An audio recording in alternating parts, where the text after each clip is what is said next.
Apa kabar kalian semua?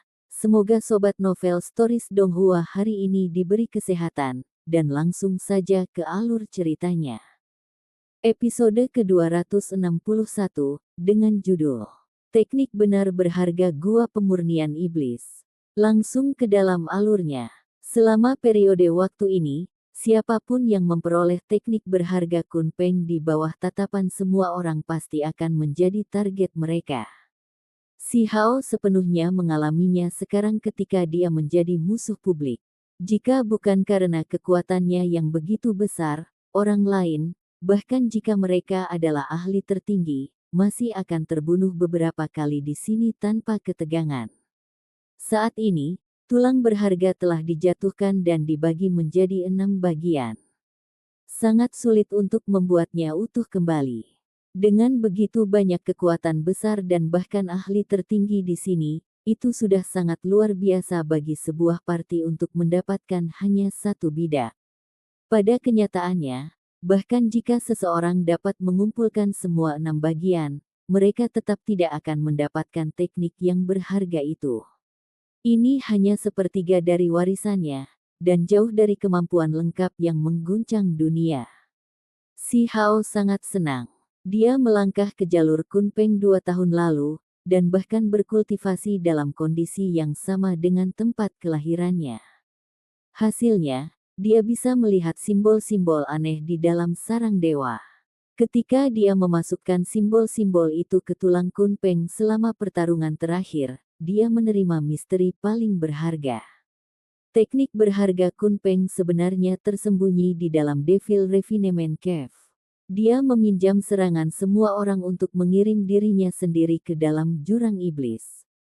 Dia akan mencari kemampuan ilahi yang benar-benar lengkap dan tak tertandingi. Pada saat yang sama, dia dengan mudah menggunakan kesempatan ini untuk membebaskan diri dari situasi kacau. Dia tidak lagi harus mengkhawatirkan semua musuh itu. Seperti yang diharapkan, di atas altar itu, siapapun yang mendapatkan potongan tulang di bawah mata begitu banyak itu akan segera menjadi target hidup. Mereka tidak akan dapat menemukan kedamaian selama sisa hidup mereka kecuali jika mereka cukup kuat untuk membuat dewa bergidik. Gua itu sangat dalam. Itu menembus dasar laut entah berapa li. Menjadi semakin gelap, dan di dalam kesuraman, gelombang suara wuwu terdengar. Ini adalah suara tangisan dari jiwa-jiwa kuno yang penuh dendam. Saat dia melakukan perjalanan lebih dalam, segala macam gambar mengerikan muncul. Mereka berteriak dengan suara sedih saat mereka memperlihatkan taring mereka dan mengacungkan cakar mereka. Suara melolong di dalam gua kuno yang gelap ini membuatnya tampak seolah-olah dia telah turun ke dunia bawah. Akhirnya, si Hao berhasil mencapai dasar. Dia menggunakan artefak berharga untuk memperlambat penurunannya. Lantai gua agak terang. Warnanya kehijauan, seperti mata hantu. Dari dalam, lolongan itu tampak lebih intens. Sosok muncul satu demi satu. Ada beberapa yang tampak seperti naga banjir asli dan beberapa seperti luan hijau.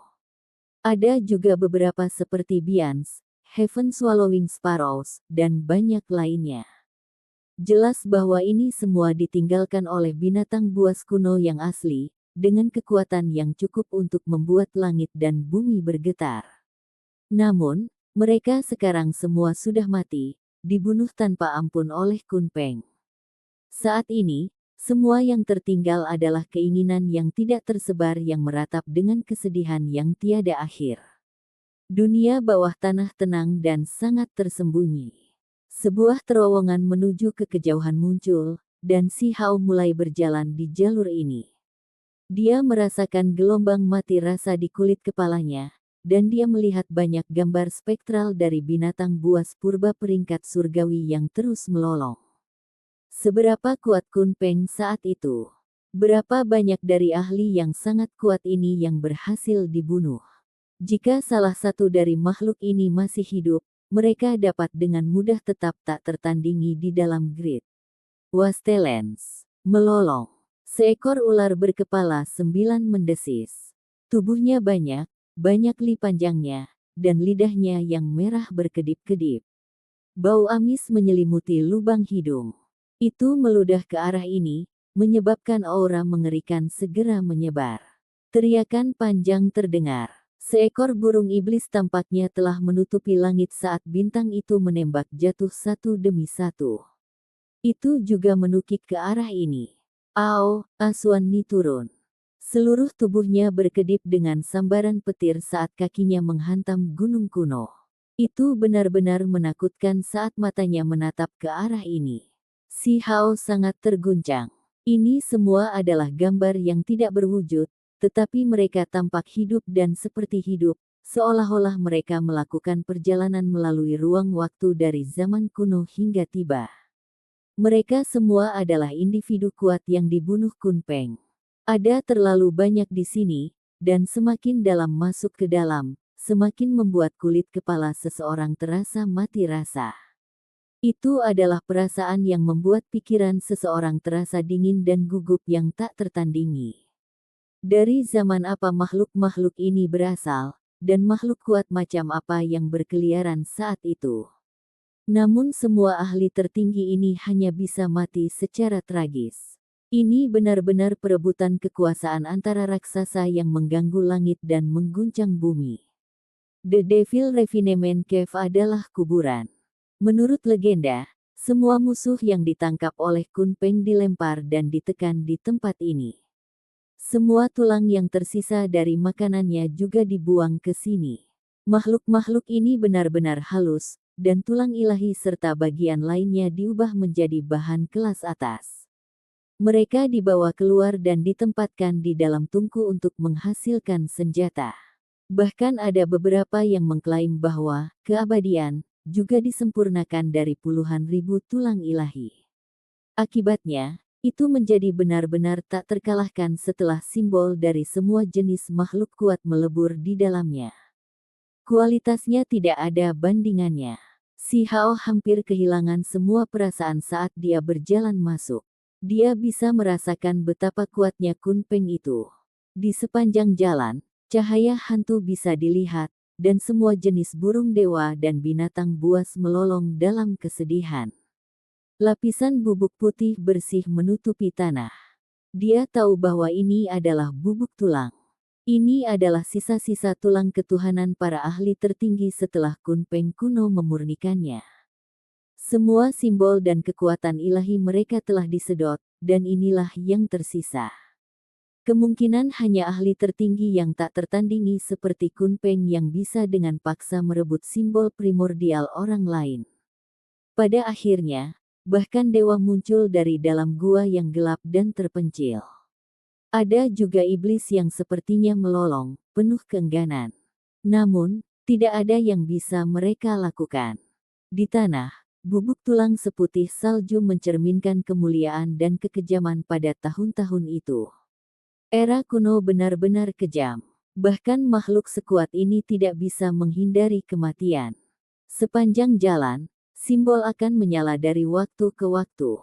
Kekuatan yang mereka miliki bisa menghancurkan apapun sampai mati, dengan mudah menyebabkan ahli tertinggi binasa.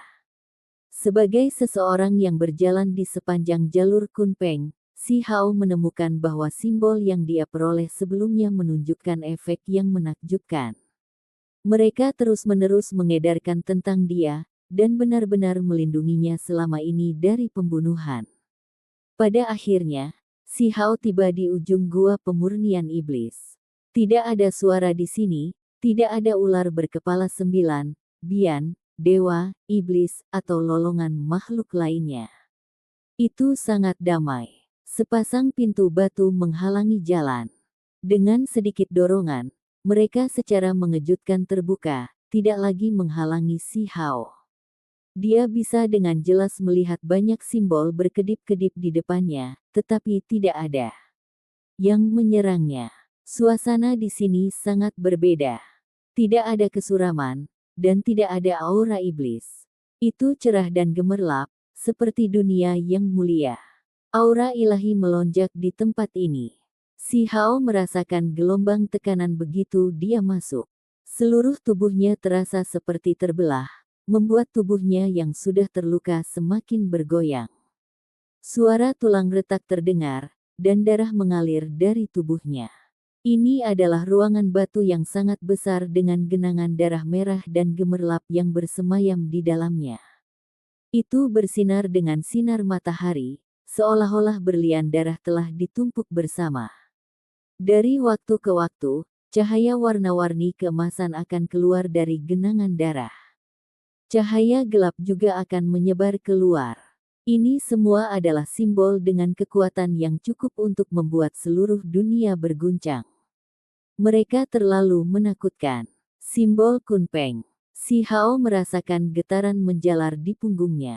Dia bisa langsung tahu bahwa itu adalah teknik berharga legendaris yang tak tertandingi. Dia melihat sepertiganya sebelumnya, jadi perasaan seperti ini sangat familiar. Dia akhirnya terbiasa dengan tekanan di sini.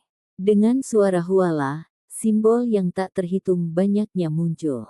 Setengah dari mereka adalah sinar cahaya keemasan yang menembus kehampaan, dan setengah lainnya adalah cahaya hitam yang tampak seperti lubang hitam.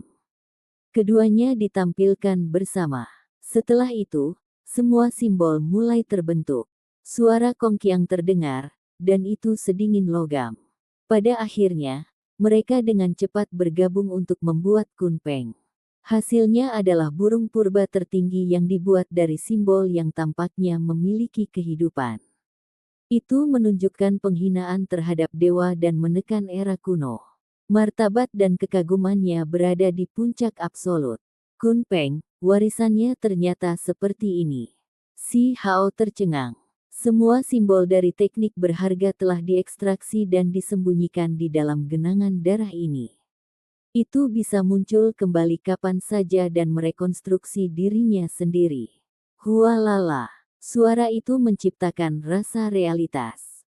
Semua simbol digabungkan kembali sebelum memasuki kolam berdarah. Mereka membentuk ikan hitam besar yang bergerak naik turun, menciptakan atmosfer yang sangat mencengangkan. Si Hao tercengang sejenak. Ini adalah kemampuan ilahi yang benar-benar sempurna. Saat dia berdiri di sana dan memahami berbagai transformasi yang dia lihat barusan, dia terus berevolusi dan menirunya. Dalam sepersekian detik, seolah-olah dia melakukan perjalanan kembali ribuan tahun. Begitu saja, dia berdiri di depan kolam berdarah. Dia merasa seolah-olah dia telah menjadi bodoh, seperti dia telah membatu. Si Hao memasuki pemahaman Dao tingkat dalam saat dia mencoba untuk mendapatkan wawasan tentang berbagai transformasi ini. Hanya beberapa saat kemudian ketika suara panjang Weng ringan terdengar dan puluhan ribu simbol itu sekali lagi terbang keluar, dia bangun dengan kaget. Simbol terbang satu demi satu, membentuk hujan cahaya, burung peng, dan ikan kun secara berurutan. Mereka bergerak di udara, bergelombang ke atas dan ke bawah saat mereka menunjukkan sifat misterius mereka. Pada saat ini, dunia seakan bergemuruh, tanpa henti berdering dengan kebisingan. Seolah-olah langit terbuka. Untaian energi kekacauan mengalir keluar dari ruang batu, semuanya meningkat karena kemampuan ilahi yang tak tertandingi. Mereka berisi rahasia surga, dan ketika mereka berputar-putar, kumpulan benda-benda langit turun. Benda langit yang sangat besar muncul satu demi satu, mengelilingi Kunpeng itu. Mereka bergemuruh saat bergerak, menciptakan suara ledakan. Adegan itu benar-benar mengejutkan. Seolah-olah dewa tertinggi berdiri di dalam kosmos, dengan 4 penjuru langit dan bumi mengelilinginya, semuanya diciptakan oleh massa yang berputar-putar ini. Di dalam sepasang mata Kunpeng, sepertinya bertahun-tahun yang tak terhitung jumlahnya telah berlalu. Dengan sekejap matanya, seakan-akan dunia telah berubah dan ratusan era telah naik dan turun. Seolah-olah selama sepersekian detik itu, puluhan ribu zaman kuno telah berlalu. Ketika ia menoleh ke belakang, matahari dan bulan tampak seperti terbit dan tenggelam di dalam pupilnya. Benda-benda langit besar jatuh, sungai-sungai bintang jatuh ke dalam reruntuhan, dunia dibuka kembali, dan kekacauan utama padam itu benar-benar di puncak kesempurnaan. Si Hao sangat terkejut. Apakah ini Kunpeng? Sebagai salah satu dari Archaic Vicious Ten, jenis teknik berharga ini terlalu kuat. Misteri surgawi yang terkandung di dalamnya sangat rumit dan misterius. Si Hao menjadi benar-benar tenggelam dalam kultivasinya, dan begitu dia mulai, dia melupakan yang lainnya. Ketika dia memahami True Primordial Record saat itu, dia juga seperti ini, berkultivasi sampai dia meludahkan darah. Kali ini, dia sekali lagi kehilangan daya tariknya. Pikiran dan jiwanya sama-sama dilemparkan ke dalam simbol-simbol itu. Dia bisa mempelajari misteri mendalam yang tak terbatas sebanyak yang dia suka dan menjelajahi sihir yang paling kuat ini. Jarak di antara alisnya bersinar, dan dahinya mulai bersinar terang seperti lampu dewa. Untaian cahaya melewati tempat itu, menerangi kehampaan dan menyatu dengan simbol-simbol itu. Pada akhirnya, seluruh tubuhnya menyala. Pusaran emas muncul, dan sepertinya dewa surgawi turun dari dunia luar satu demi satu. Mereka mulai menyusut dan beristirahat di tubuhnya, melantunkan sutra di dalam pusaran emas itu. Segera, nyanyian itu sepertinya menjadi menggelegar. Mereka mulai megah dan agung, mengguncang seluruh langit dan bumi. Itulah simbol Kunpeng yang sedang turun dan memasuki pinggiran tubuhnya. Mereka bergabung dengannya, membuatnya lebih mudah untuk mengalami dan memahami misteri ini. Akhirnya, teriakan terdengar. Dunia seperti disambar petir. Kunpeng di udara benar-benar meledak, berubah menjadi simbol yang tak ada habisnya. Mereka bergegas menuju Si Hao dan dipasang kembali di tubuhnya. Cahaya keemasan bersinar dengan kecemerlangan yang mempesona. Cahaya hitam juga muncul dalam untaian di dalam pancaran keemasan, berubah menjadi garis-garis. Ini adalah transformasi yang ajaib. Warisan Kunpeng telah terpajang dengan sendirinya, tanpa ada bagian yang hilang. Itu tidak tercermin di langit, melainkan berubah menjadi simbol nyata yang turun ke tubuh Si Hao. Jika seseorang melihat ini, mereka pasti akan tercengang. Saat ini, Si Hao tampaknya telah menjadi Kunpeng yang akan melebarkan sayapnya dan terbang ke langit. Seolah-olah dia akan terburu-buru melampaui dunia ini ke dalam kosmos yang tak terbatas. Saat ini, simbol yang tak terhitung jumlahnya telah diringkas, bergabung dengannya. Mereka berkumpul kembali di luar tubuhnya dan berkedip-kedip dengan cahaya yang paling menyilaukan. Si Hao tidak berubah sama sekali, dan masih manusia. Namun, simbol emas itu dan cahaya hitam yang turun telah mengeras di luar tubuhnya. Seolah-olah dia sekarang mengenakan satu set perlengkapan perang dewa. Saat itu, sejenis aura tertinggi memenuhi udara. Aura ini sepertinya bisa menekan 9 langit. Episode ke-262, dengan judul Kesimpulan dari Laut Terlarang. Langsung ke dalam alurnya. Simbol jatuh ke tubuhnya dalam jumlah yang tampaknya tak berujung. Sulit untuk melihat berapa banyak dari pola seperti jaring yang turun. Semuanya berbentuk kristal dan transparan, dengan masing-masing terbentuk sempurna. Tidak ada satupun rantai yang hilang. Si Hao tenggelam dalam studinya tentang misteri tak berujung ini. Baik tubuh dan pikirannya dilemparkan, dan pada saat itu, seolah-olah dia kembali ke zaman kuno. Sepertinya dia tiba selama perebutan kekuasaan antara raksasa, era ketika puluhan ribu ras berdiri dalam jumlah besar. Pada saat itu, seolah-olah dia melihat ke belakang puluhan ribu tahun.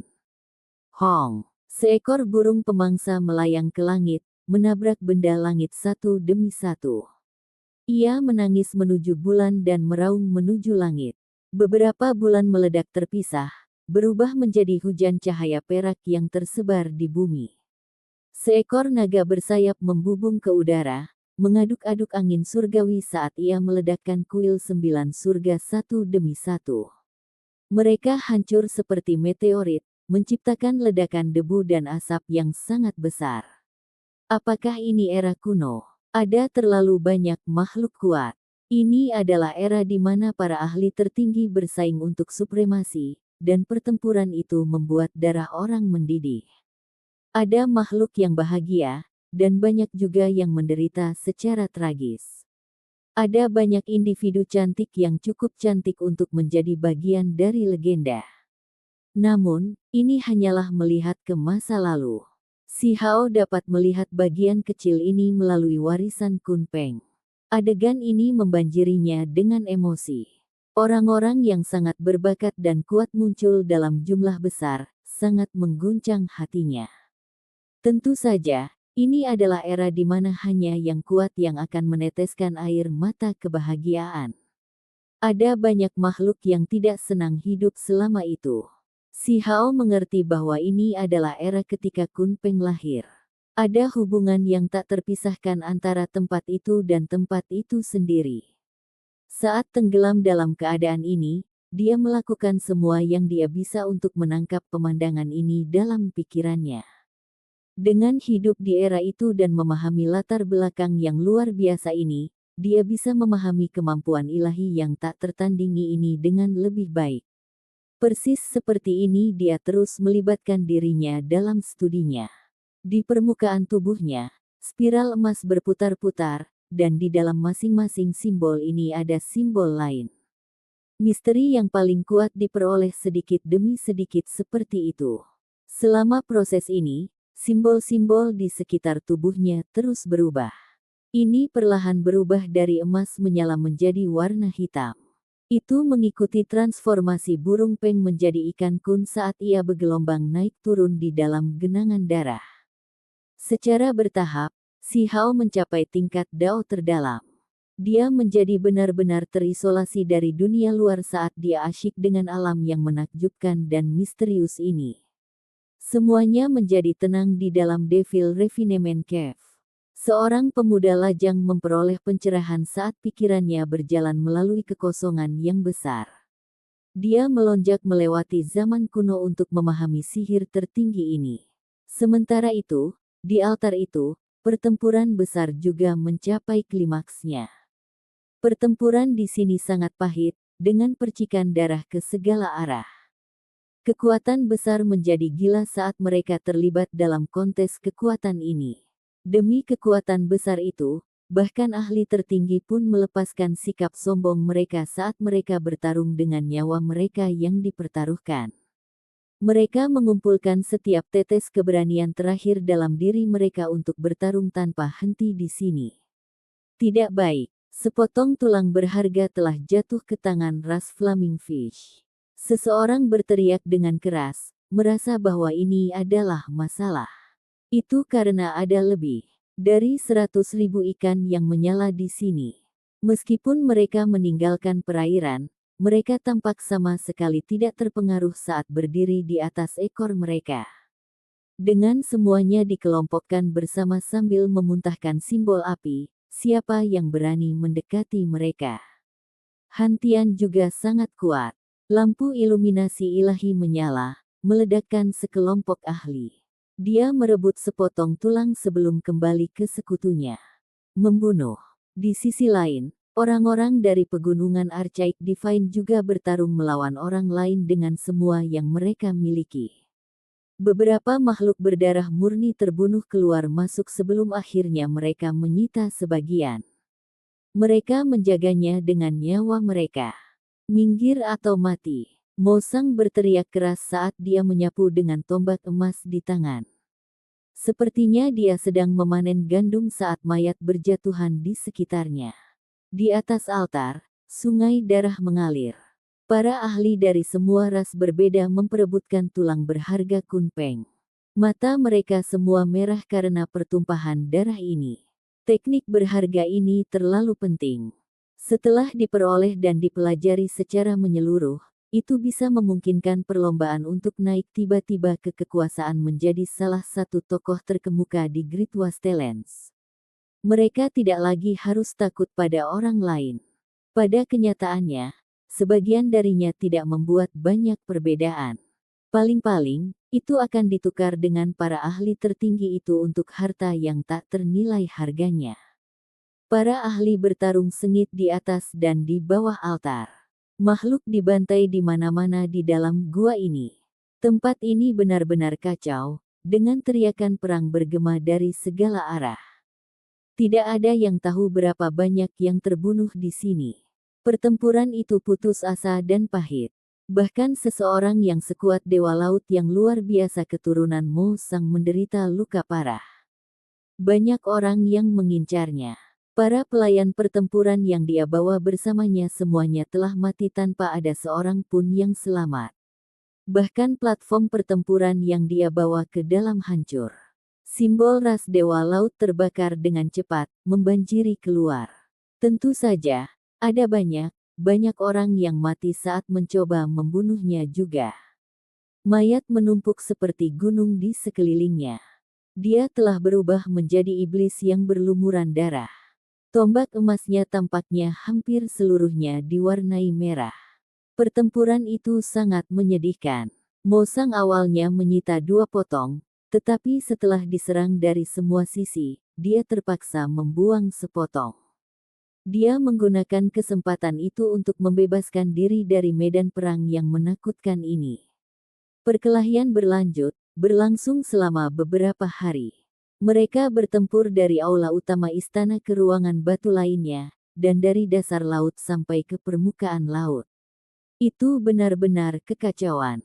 Itu adalah tanah iblis yang tertutup darah.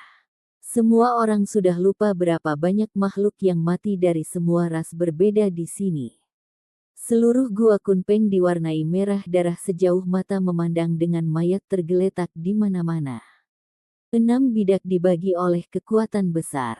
Tidak seorang pun dapat memegang lebih dari 1 bagian. Warisan dibagi antara tangan kekuatan darat dan laut. Bagi berbagai ahli tertinggi, situasi yang diakibatkan ini benar-benar mengerikan. Munculnya teknik berharga Kunpeng adalah kabar baik yang luar biasa, tapi akhirnya tersebar seperti ini. Sangat sulit bagi mereka untuk menerima. Terlepas dari itu, setelah bertarung selama berhari-hari, pertarungan akhirnya berakhir. Sejumlah mayat yang tampaknya tak berujung tertinggal. Masih banyak kekuatan yang tidak hilang. Mereka terus berjuang di sini dengan keengganan, tidak dapat menerima hasilnya. Bahkan ada beberapa yang menginginkan keabadian untuk diri mereka sendiri, tetapi mereka semua kembali dengan kekalahan dan semangat rendah. Segera setelah senjata itu bergerak, kekacauan utama akan turun dan mengubah makhluk-makhluk itu menjadi pasta daging, sehingga mustahil bagi mereka untuk mendapatkannya. Setelah batasan di sini menghilang, kami akan mengirim ahli tertinggi ke sini untuk mengambilnya. Leluhur, ayo mundur juga. Lebih baik kita kembali sekarang, tempat ini terlalu berbahaya.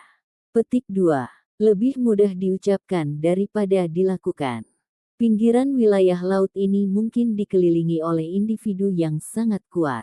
Di sana bahkan lebih berbahaya. Banyak orang mengutuk. Bahkan kekuatan besar yang memperoleh potongan tulang berharga masih agak kesal. Mereka tidak ingin bertindak sembarangan, karena mereka tahu bahwa bagian paling menyedihkan dari pertempuran ini bahkan belum dimulai. Diserang oleh ahli tertinggi begitu mereka meninggalkan tempat ini adalah hal terburuk yang bisa terjadi. Seluruh dunia sepertinya akan dihancurkan, dan darah mengalir mundur ke 9 langit. Banyak orang merasa khawatir. Mereka berharap orang-orang di sisi luar mereka siap menerima mereka. Kalau tidak, mereka semua akan mati. Ada kekuatan lain yang masih sangat percaya diri seperti makhluk pegunungan Archaic Divine. Mereka sangat percaya bahwa ahli tertinggi pegunungan ilahi adalah yang terkuat dan bahwa mereka telah tiba, menunggu penampilan mereka.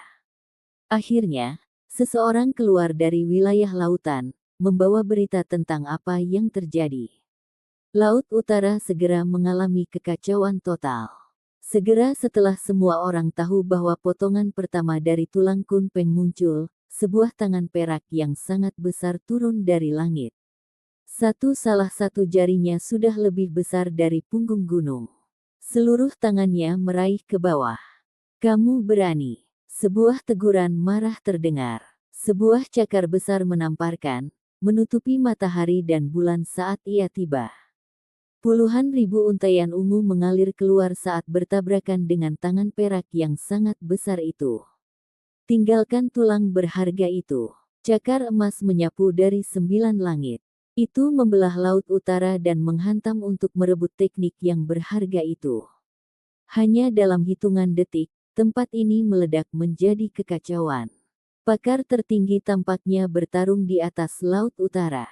Kelompok orang pertama yang bergegas keluar benar-benar tidak beruntung. Bahkan perlindungan ahli tertinggi keluarga mereka tidak cukup. Mereka menderita kerugian besar, dan 10 mayat segera jatuh sebelum mereka kembali ke laut terlarang. Ini adalah bencana besar bagi laut utara. Itu adalah pembantaian mutlak. Ruang lingkup pertempuran ini sangat luar biasa. Dengan munculnya 6 tulang berharga, air menjadi kacau balau. Bahkan mereka yang berada di puncak eksistensi absolut tidak dapat menahan diri untuk tidak berpartisipasi dalam perjuangan berdarah ini. Namun, semua ini tidak ada hubungannya dengan Si Hao. Bahkan jika mereka bertarung sampai laut mengering dan bergegas keluar angkasa, dia akan tetap diam seperti gunung. Dia sama sekali tidak menyadari apa yang sedang terjadi saat dia terus memahami Dao. Pada akhirnya, seolah aura dewa kuno muncul, menyebabkan langit bergetar. Pertarungan ini terlalu pahit dan putus asa. Bahkan setelah bertahun-tahun berlalu, ketika orang-orang mengungkit peristiwa ini, ekspresi mereka masih akan berubah. Laut utara telah sepenuhnya berubah menjadi kuburan. Bahkan setelah bertarung dengan sangat kacau, tidak ada yang bisa mendapatkan keenam bidak. Mereka tersebar di seluruh Great Wastelands, Sea Deity Islands, Heavenly Divine Mountains dan tempat lainnya. Tempat ini berubah menjadi reruntuhan mutlak. Ini karena fakta bahwa selalu ada ahli tertinggi yang tidak mau menyerah dan terus bertarung. Hong Long Long. Sarang Kunpeng terbelah dan tenggelam ke dasar laut. Altar itu benar-benar hancur dan hancur. Garis demi garis cahaya ilahi mengalir keluar. Keabadian, penguasa langit hitam, kipas emas, dan belati gigi naga semuanya terbang ke perairan. Sejak saat itu, mereka menghilang. Ada beberapa ahli tertinggi yang datang kemudian, hanya untuk menemukan bahwa batasan tersebut belum hilang. Setelah ragu-ragu sebentar, mereka pergi. Tak satu pun dari mereka yang berani menggeledah dasar laut. Dampak lanjutan dari perang lautan sangat dalam dan bertahan lama. Ada rumor bahwa ada lebih dari satu ahli tertinggi yang kehilangan nyawanya di sini, dengan tubuh asli mereka hancur. Kerugiannya benar-benar bencana. Seluruh laut utara diwarnai merah dari darah. Dikabarkan bahwa ada banyak makhluk laut yang tinggal di sana dalam jangka waktu yang lama. Mereka dengan panik melahap air laut untuk mendapatkan esensi spiritual di dalamnya. Krisis berlanjut selama beberapa bulan sebelum wilayah lautan akhirnya tenang. Semua orang pergi, dan tidak ada yang terus menyelidiki. Si Hao masih duduk di dalam Devil Refinement Cave. Keuntungannya luar biasa. Dia akhirnya bisa mengukir semua simbol transformasi dengan kuat ke dalam pikirannya. Sua, simbol emas mulai berubah menjadi ikan kun berwarna hitam murni. Itu mengelilingi tubuhnya seperti sebelumnya, mengambang naik turun bersama dengannya di genangan darah. Darah seperti magma yang cemerlang akan mengalir dan menenggelamkannya begitu dia masuk. Simbol-simbol di sekitarnya akan benar-benar tenggelam, dan seekor ikan kun sekali lagi akan naik turun. Kun Peng darah. Si Hao kaget saat dia menatap dengan matanya yang membelalak karena syok. Cairan berdarah ini mengandung rahasia. Ada setetes darah asli Kun Peng di dalam kolam berdarah ini yang bisa merebut kekuatan alam antara langit dan bumi. Selama tahun-tahun tanpa akhir ini, keilahian darah masih tidak pudar. Itu dipelihara dalam mata air spiritual, menghasilkan simbol-simbol yang berlipat ganda tanpa akhir. Hanya setetes darah yang memasuki mata air spiritual, namun itu membentuk genangan darah. Bisa dilihat betapa luar biasa efek obatnya. Ini ditinggalkan oleh Kunpeng untuk memungkinkan penggantinya menjalani kelahiran kembali. Ini adalah kesempatan yang luar biasa. Tubuh Si Hao cukup kuat dan tidak membutuhkan hal seperti itu. Namun, setelah berpartisipasi dalam pertempuran kacau di altar itu, seluruh tubuhnya compang-camping. Dia hampir terbunuh, namun setetes darah yang tak ternilai harganya benar-benar muncul di depannya. Hanya dalam hitungan detik, tubuhnya mulai membuat suara pipa.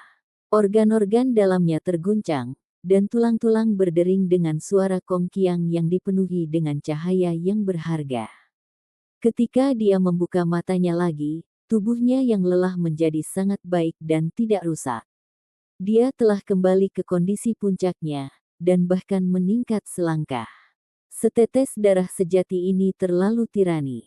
Itu mengubah tulangnya dan membersihkan sumsumnya, memungkinkan dia untuk menjalani transformasi total.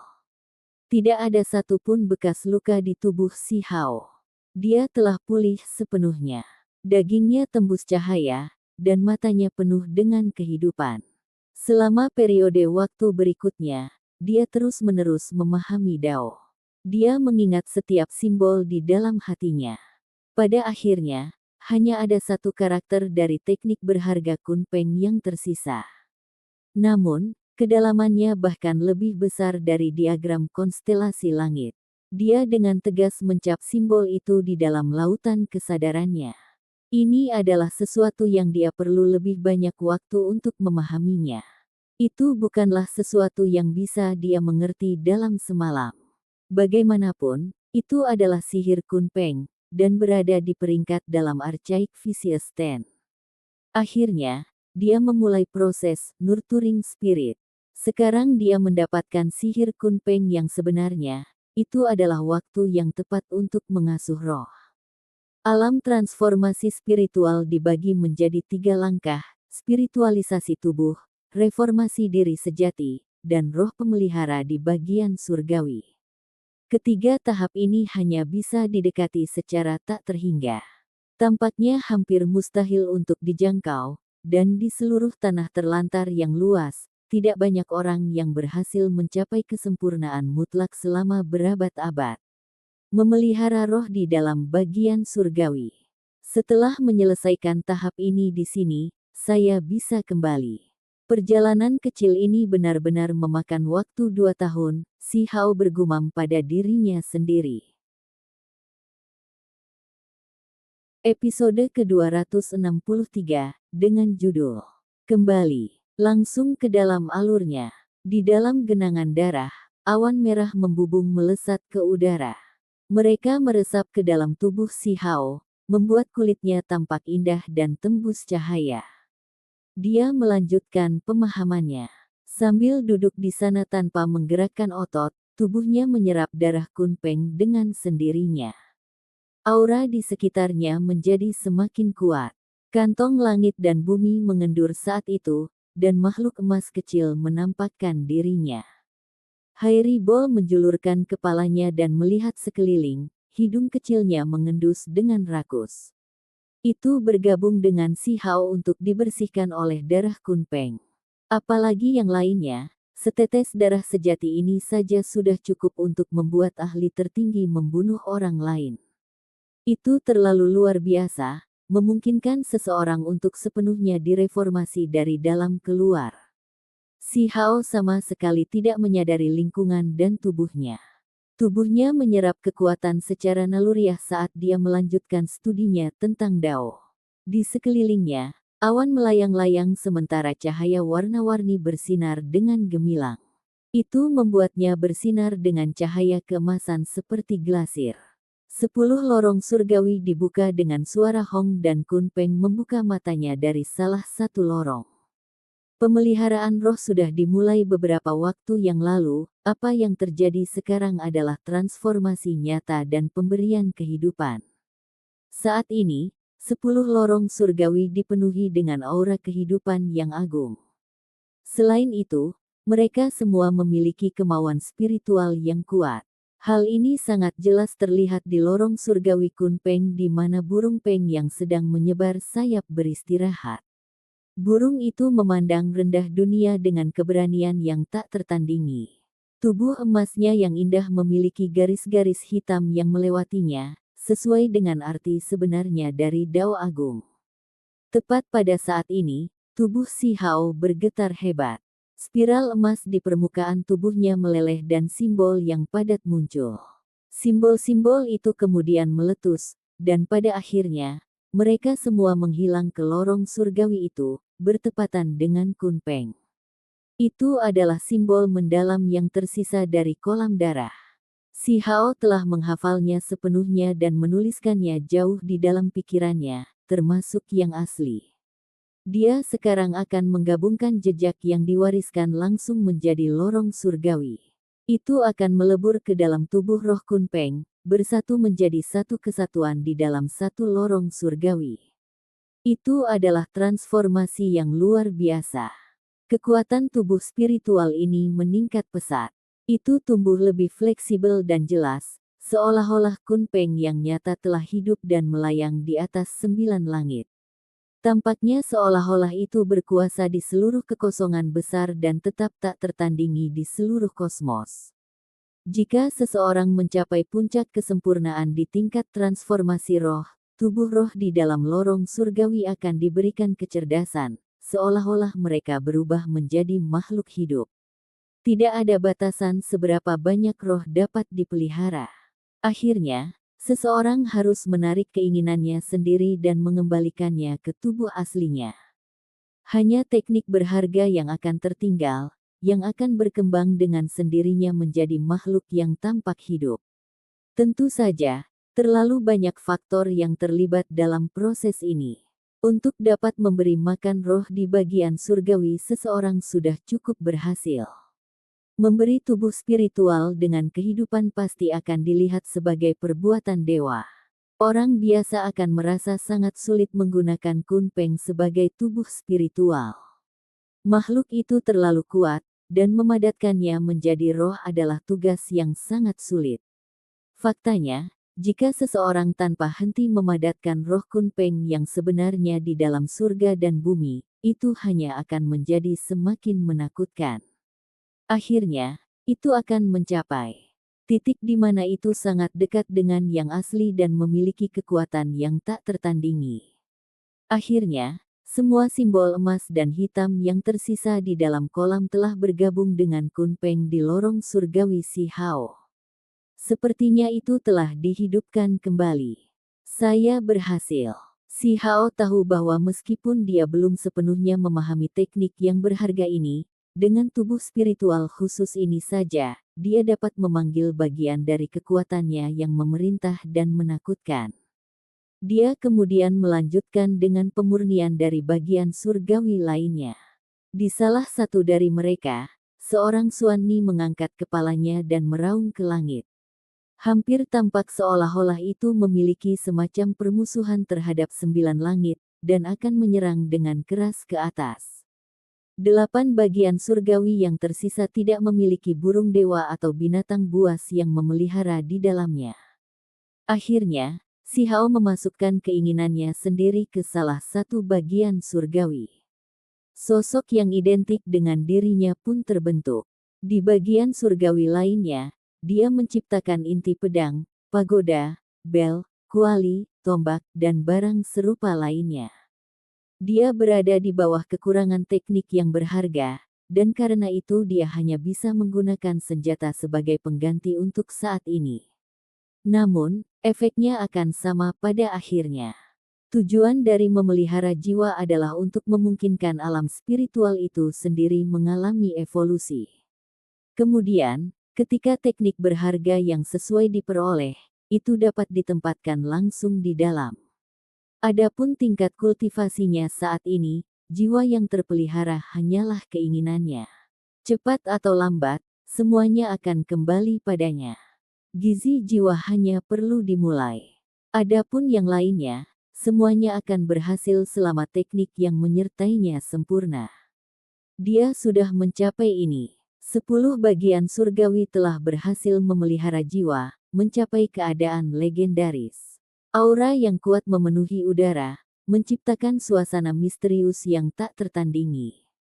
Namun, pengumpulan asli dari teknik berharga dalam korespondensi dengan roh asli makhluk itu adalah proses panjang yang bisa berlangsung sampai tahap penyegelan dewa. Hari itu, Si Hao membuka matanya. Beberapa bulan telah berlalu sejak dia memasuki tempat ini, dan dia telah duduk bersila di dalam genangan darah sepanjang waktu saat dia memelihara spiritualitasnya di dalam lorong surgawi ke tingkat yang sempurna. Sementara itu, genangan darah telah meredup. Lampu warna-warni merah tua semuanya telah menghilang, karena mereka telah diserap oleh Si Hao dan bola berbulu, memasuki tubuh mereka. Hairibol mundur ke jaring langit dan bumi dan melanjutkan dormansinya. Sebuah lapisan rambut telah terlepas dari tubuhnya, dan beberapa bulu emas yang lebih berkilau telah tumbuh kembali, membuatnya tampak semakin bersinar. Si Hao menatap tubuhnya sendiri, menyadari bahwa dia juga telah menumpahkan lapisan kulit. Lapisan baru itu tembus cahaya dan cerah seperti giok. Itu bahkan cukup untuk memicu kecemburuan dari para gadis. Dia berdiri dan melakukan peregangan. Setelah beberapa suara pipa terdengar, dia menemukan bahwa dia sebenarnya telah tumbuh sedikit lebih tinggi. Di Great Wastelands, seorang pemuda berusia 13 tahun cukup dewasa untuk menikah dan membesarkan sebuah keluarga. Si Hao memiliki ciri-ciri yang halus dan cantik. Matanya cerah dan pintar dengan beberapa kualitas seperti mimpi.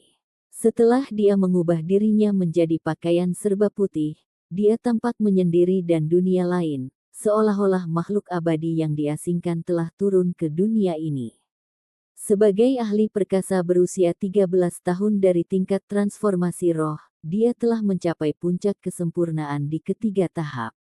Dia telah mencapai status legendaris. Jika kabar ini tersiar, itu pasti akan mengguncang Great Wastelands. Apakah mungkin memecahkan rekor legendaris? Si Hao bertanya pada dirinya sendiri. Dari transformasi darah ke bagian surgawi, dia selalu berhasil menciptakan jalannya sendiri. Bagaimana kali ini? Saya pikir sudah waktunya saya pergi. Dengan sapuan lengan bajunya yang lebar, dia berlari keluar dari Devil Refinement Cave dengan suara sua, seolah-olah makhluk abadi sedang bergerak. Akibat runtuhnya altar, pintu keluarnya juga terkubur di bawah. Sebuah kunpeng meletus dari lorong surgawi Si Hao dan menghancurkan segala sesuatu yang menghalanginya. Dengan suara honglong, jalan lebar dibersihkan. Akhirnya, dia meninggalkan gua ini.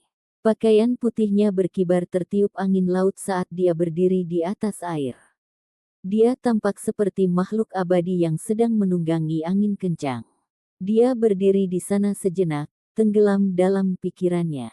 Sudah 4 bulan sejak pertempuran itu. Pulau-pulau itu masih ada, dan gerbang misterius tetap tidak terganggu. Namun, sarang Kunpeng telah benar-benar hancur.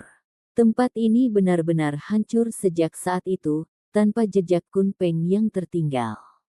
Si Hao menghela nafas. Bahkan makhluk yang paling tak tertandingi akan memudar seiring berjalannya waktu. Dia tidak segera pergi, melainkan terjun ke dasar laut dan memasuki gua yang paling utama lagi.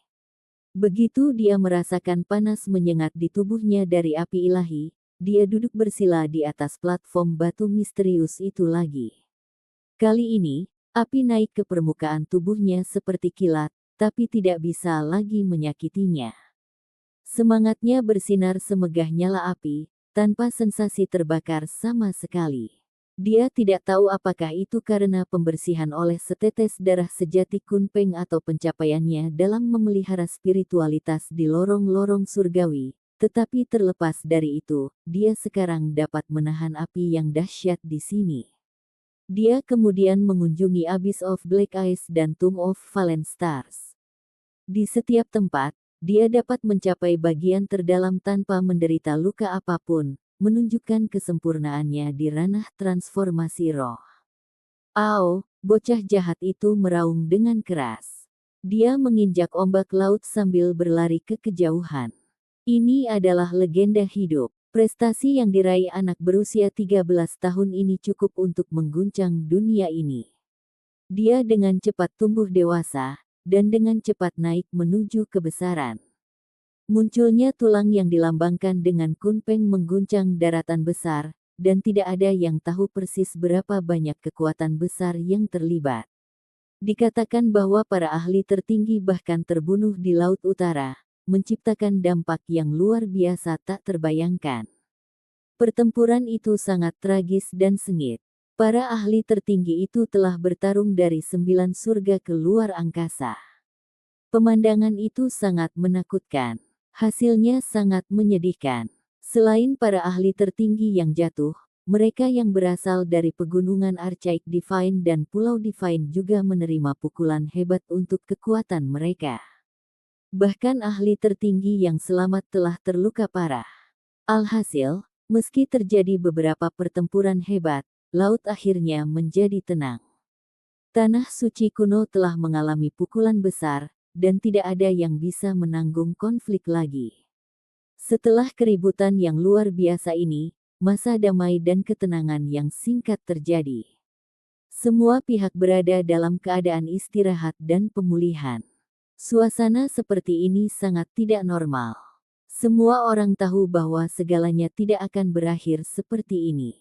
Rumah dari kekuatan yang memperoleh tulang simbol itu cepat atau lambat akan menjadi tanah yang bermasalah. Gangguan akan muncul lagi, dan pertempuran tak berujung menunggu di depan. Tentu saja, ini belum tentu berita buruk bagi negara-negara besar kuno di Great Wastelands. Alasannya karena mereka hanya mengirim segelintir orang ke Laut Utara kali ini. Kekuatan yang menerima pukulan terbesar bukanlah mereka, melainkan pegunungan ilahi dunia lain, serta keturunan dari binatang buas kuno yang legendaris. Periode ketenangan yang langka telah terjadi, dan negara ras manusia agak damai. Beberapa pohon yang agak istimewa tumbuh di salah satu daerah gurun. Warnanya hitam pekat, termasuk daunnya. Tidak ada kicauan burung dan tidak ada tanda-tanda binatang. Tempat itu sangat sunyi. Itu adalah hutan hitam tua, tanah terlarang yang legendaris. Sejak zaman dahulu kala, hampir setiap makhluk hidup yang masuk ke tempat ini telah dibunuh. Hanya sedikit yang berhasil keluar hidup-hidup. Namun sekarang, suara datang dari dalam hutan hitam. Seorang pria tua sedang melarikan diri, dan meskipun gerakannya terhuyung-huyung, dia berhasil muncul hidup-hidup. Saat dia melarikan diri dari tanah hitam terlarang itu dan melihat sinar matahari, dia mau tidak mau mengaum ke arah langit. Suara itu menghancurkan beberapa bukit di dekatnya, dan seluruh pegunungan bergetar. Dia adalah manusia yang sangat kuat, hampir dianggap menakutkan. Dia tinggi dan kokoh dengan rambut abu-abu acak-acakan.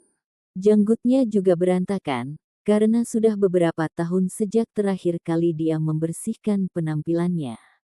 Orang ini pasti cukup tampan selama masa mudanya. Bahkan dengan janggutnya yang tidak dipangkas dan rambutnya yang acak-acakan, tampaknya ada aura yang agak istimewa di sekelilingnya yang membuatnya tampak seperti raja tertinggi. Namun, sayang sekali dia hanya memiliki satu tangan tersisa. Sebuah busur raksasa tergantung di punggungnya, tetapi bahkan dengan tubuhnya yang cacat, dia masih terlihat sangat heroik. Aku akhirnya bebas, haha. Terkutuklah Pisiu, bukan hanya kamu tidak bisa menyingkirkanku, bahkan surga pun tidak bisa berurusan denganku. Petik 2. Dia tertawa berani dan murah hati. Setelah bertahun-tahun berjuang dan terjebak dalam situasi yang sangat putus asa itu, dia masih tampak agak optimis. Sudah 13 tahun. Cucu saya seharusnya masih muda sekarang. Dia pasti tumbuh menjadi pahlawan yang tak tertandingi, sama seperti aku. Haha. Dia duduk dalam posisi bersila dan mengatur napasnya. Biaya yang dia bayarkan untuk keluar jelas besar. Darah berceceran di sekujur tubuhnya, dan bahkan janggut di sudut mulutnya berlumuran darah. Esensi roh dari langit dan bumi melonjak dengan panik. Setelah merembes ke dalam tubuhnya segera mulai bersinar dari ujung kepala hingga ujung kaki. Di sekujur tubuhnya, peng sayap emas, bian, dan banyak lainnya muncul. Saat mereka mengitarinya, itu menciptakan pemandangan yang benar-benar menakutkan. Setelah beberapa lama, dia berdiri dan mulai berbicara sendiri. Ziling sebaik diriku di usianya. Saya pikir dia seharusnya bisa membunuh keturunan kuno dengan satu panah sekarang. Petik 2. Meskipun lelaki tua ini telah terperangkap di dalam, menyebabkan dia menanggung kesulitan yang tak terhitung jumlahnya, semangatnya tidak berkurang sedikit pun. Sebaliknya, dia menjadi lebih gembira dan berkata, "Saya akhirnya bisa bersatu kembali dengan keluarga saya." Dia berbaris keluar dari pegunungan sambil berbicara sendiri. Setelah terjebak di sana selama bertahun-tahun dia benar-benar bosan di luar pikirannya. However, kakek punya harapan besar untukmu saat itu. Saya bahkan telah mempertaruhkan hidup saya memasuki medan perang 100 klan untuk bertarung dengan semua jenis musuh. Yang saya inginkan hanyalah mendapatkan darah murni untuk pembaptisan Anda. Petik 2. Seluruh wajahnya tampak sangat berbakti dan penuh kasih sayang setelah mengucapkan kata-kata ini. Seolah-olah cucu yang cantik, cerdas, dan gemuk itu berada tepat di depannya. Anak kecil itu baru berumur beberapa bulan ketika dia pergi. Sesuatu yang tidak terduga terjadi. Kakek mengalami beberapa kemunduran besar, dan tidak dapat mengembalikan darah murni untukmu. Namun, kakek menemukan pil ilahi untukmu yang harus menggantikan semua itu. Orang tua itu tersenyum begitu bahagia sehingga dia hampir terlihat seperti anak kecil. Sebagai cucu laki-laki saya, Anda berhak menjadi sangat kuat. Aku benar-benar ragu ada yang bisa mengganggumu. Dia tidak bisa berhenti menertawakan kata-kata ini. Lebih dari 10 tahun telah berlalu, dan aku sangat merindukanmu semua. Ziling dan cucuku tercinta, aku akan pulang. Kata-kata terakhir ini membuat air mata orang tua itu berlinang. Episode ke-264, dengan judul Kakek 15, langsung ke dalam alurnya. Di Laut Utara, gelombang hijau bergerak. Bocah iblis itu berteriak keras saat dia berlari di permukaan laut. Rambut hitam legamnya berkibar di belakangnya seperti api hitam. Si Hao berlari di atas ombak laut dengan cepat. Sejak dia meninggalkan desa batu untuk mencari teknik berharga di Laut Utara, 2 tahun telah berlalu. Selama waktu itu, ia menjadi master dari ranah transformasi roh. Meskipun dia masih muda, kekuatannya sekarang benar-benar hebat. Makhluk apa yang membuat gangguan seperti itu? Permukaan laut pecah, dan beberapa hiu perak besar muncul. Mereka memiliki sirip punggung putih perak besar yang menyeramkan dan menakutkan. Apa-apaan ini? Dia belum mati. Di antara mereka, hiu perak sangat ketakutan sehingga mulai bergetar tak terkendali. Ia segera tenggelam ke dalam air, tidak berani menjulurkan kepalanya lagi. Begitu hiu perak lainnya melihat dengan cermat dan mengenali wajahnya, pikiran mereka segera dilemparkan ke dalam kekacauan. Mereka berbalik dan melarikan diri menuju kedalaman dasar laut. Monster pembunuh itu sebenarnya masih hidup. Ini terlalu menakutkan. Saat itu, pemuda ini melepaskan pembantaian besar-besaran di dalam sarang Kunpeng, menyapu semua yang ada di hadapannya. Dia telah membunuh terlalu banyak makhluk, dan bahkan menghancurkan beberapa tubuh roh ahli tertinggi. Dia benar-benar tak tertandingi saat itu. Pertunjukan ini telah sangat mengguncang semua orang di dalam. Ada 2 jenius besar di Laut Utara, Mo Sang dan Han Tian. Mereka dikenal sebagai talenta surgawi, dan di mata makhluk laut yang berusia sama, mereka seperti dewa. Dia bahkan pernah bertarung dengan keduanya sebelumnya, dan keduanya menderita kerugian. Bagaimana mungkin mereka tidak merasa terintimidasi setelah melihatnya? Bahkan keturunan makhluk yang sama menakutkannya dengan dewa samudra dan garis keturunan ikan yang menyala seperti dewa iblis tampaknya agak lebih rendah. Hasil semacam ini sudah cukup untuk mengguncang seluruh dunia. Ketika bocah iblis itu dikirim ke gua pemurnian iblis oleh serangan semua orang, reputasinya tidak memudar, melainkan melonjak bahkan lebih besar. Siapa yang belum pernah mendengar tentang pertempuran itu? Apakah ada orang lain yang tidak mengetahuinya? Banyak yang merasa kecil hati setelah mengetahui apa yang terjadi. Ada terlalu banyak mayat yang ditumpuk di altar di bawah kakinya, bahkan dengan lantai yang diwarnai merah dari darah mereka. Dia tiba-tiba menjadi terkenal, menjadi sosok tertinggi dari ranah transformasi roh. Kehebatan ilahinya tidak dapat disangkal. Hiu perak itu semuanya melarikan diri. Selain itu, setelah semua makhluk laut melihat anak iblis itu, mereka juga mulai melarikan diri dengan panik. Mereka tidak mau bertahan bahkan sedetik lebih lama. Kedatangan bocah iblis itu seperti penyebaran wabah. Semua makhluk akan segera melarikan diri, menciptakan pemandangan yang hanya bisa digambarkan sebagai aneh. Seorang anak muda sedang bepergian di atas ombak yang bergelombang dan memaksa semua makhluk lain bersembunyi untuk mundur. Setengah bulan telah berlalu sejak Si Hao meninggalkan sarang Kunpeng. Dia sudah mengetahui bahwa banyak dari kepulauan ilahi yang besar dan kekuatan besar yang menakutkan lainnya menderita luka parah, dan bahwa semuanya telah menjadi gunung yang tertutup rapat. Ini tidak hanya berlaku untuk para ahli tertinggi.